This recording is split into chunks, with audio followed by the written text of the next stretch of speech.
Anyone who wishes to retain the simple concept of right and wrong in the postmodern world will quickly find themselves being labelled as intolerant, and this is one of the worst put-downs anyone can receive in our time. The implication of intolerance is that you're full of hate, you're judgmental, divisive, a danger to the unity, and you're proud for thinking that you could possibly have access to an objective truth. No one wants to be called intolerant, and just the suggestion that we might is enough to silence and immobilize many people who might dare to voice their opinion that there is such a thing as absolute right and wrong. Let's have a look at this tolerance issue more closely, and I'll start by asking a question. Should we tolerate breathing?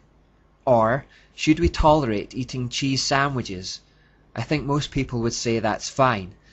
But should we tolerate murder? Should we tolerate rape? I think most people would say no, that we should be intolerant of rape and murder. So actually it turns out that there are things that should be tolerated and things that shouldn't. It turns out that there are things that it's good to be intolerant of. This seems so simple, and the Bible confirms it. Amos 5:15 says, "Hate what is evil, love what is good." Romans 12:9 says the same thing. It is as important to hate evil as it is to love good. In other words, it is as important to be intolerant of evil as it is to love good.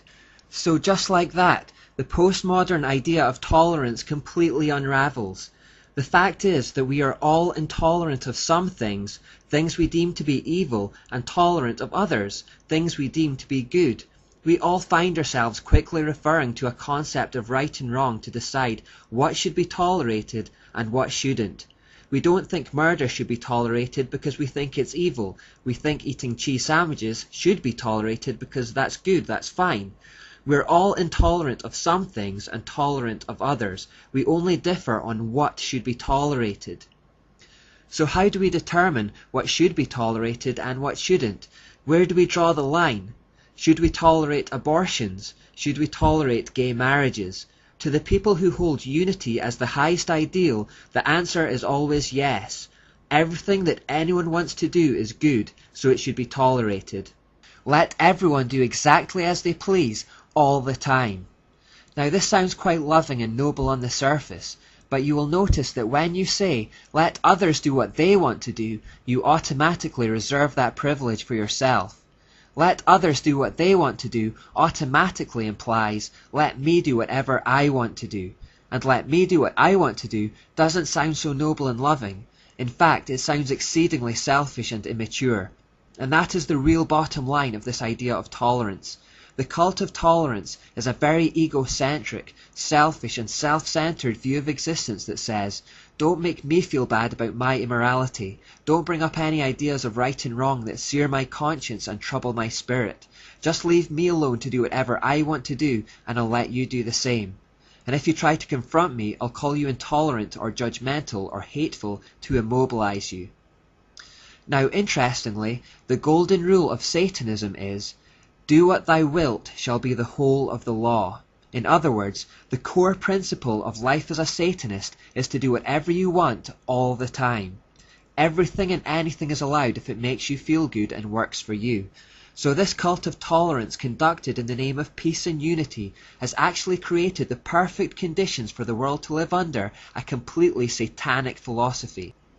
We tend to think that being outright satanic is to drink blood and dance around cauldrons naked, but the essence of Satanism is far more mundane than that.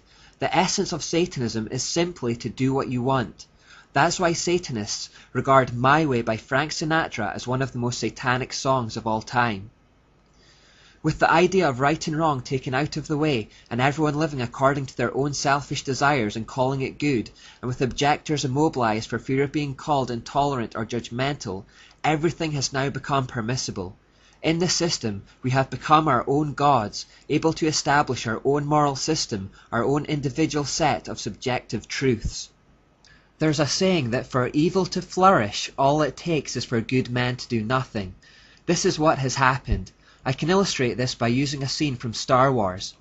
Anyone who has watched Return of the Jedi will remember the climactic fight scene where Luke Skywalker is watching the evil Empire destroy his friends.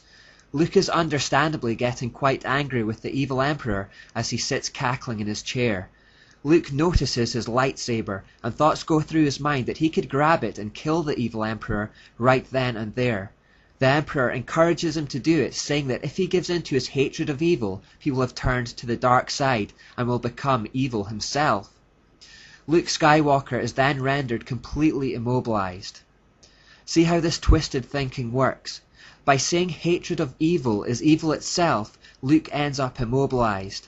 Similarly, by saying intolerance of evil is evil itself, Christians are immobilized. No one wants to be thought of as intolerant, and so with Christians doing nothing, evil is allowed to flourish. No one will stand up to it, and all of a sudden the golden rule of Satanism, do what thou wilt shall be the whole of the law, rules the land. The cult of tolerance has imposed a standardless standard upon the masses, and our culture has slipped down a moral black hole. You can do anything you want unchallenged, because if anyone dares to say anything, they are being judgmental and intolerant of your truth. This is incredibly clever work by Satan, to have so successfully dressed up rampant self-centered immorality by the names of tolerance, unity and peace.